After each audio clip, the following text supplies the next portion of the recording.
Maga ay tunay ka naman, hindi na tayo lalayo ng paghahalap ng kabute at nadinilaan pala sa tabi ng bahay. Kung marinig kayo, tayo mamumunaw. Pagkakadami na rin. Woo! Ay!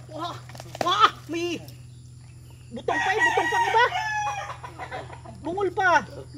Walang jaw. Baka naman tinan. Baka sabihin ninyo yari tinatanim ha. Ayun nga ay, kasilihan ay. Ang pagkakadami. Ang pagkakadami nito. Yung kasilihan yun, parang laki. Saan ka? Yan, kasilihan laki. Ay, walang hiya.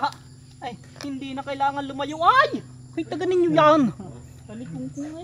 Pagkakadami nito. Ay, sawa, ng pamumunat, samang kalaw. Ari pa eh. Nasa ilalim pala. Walang jaw. Kadamay. Yan. Makuyitay. Ay, walang jaw. Agar na namumunot ng kabutay. Parini kayaw. Ay. Ay. Tabi-tabi ay. Ayun pa yung pagkakadamay.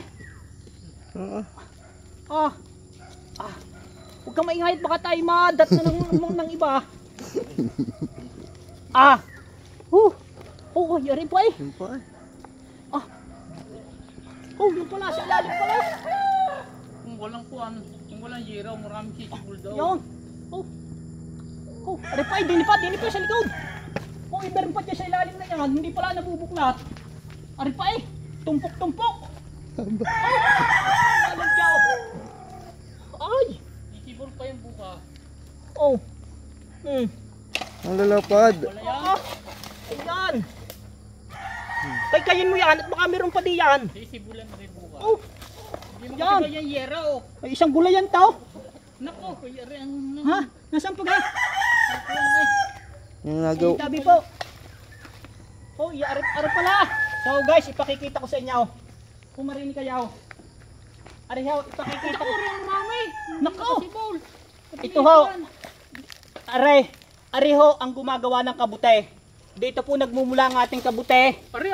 Sa mga anay na yan. Ito ho yung bahay ng anay. Ay ko, nakagat. Mga sibol. Ari ho. Yan, kitang-kita. Yan, kita ho ninyo yan. Yan ho'y bahay ng anay. Tabi-tabi po. Tabi-tabi po nuno.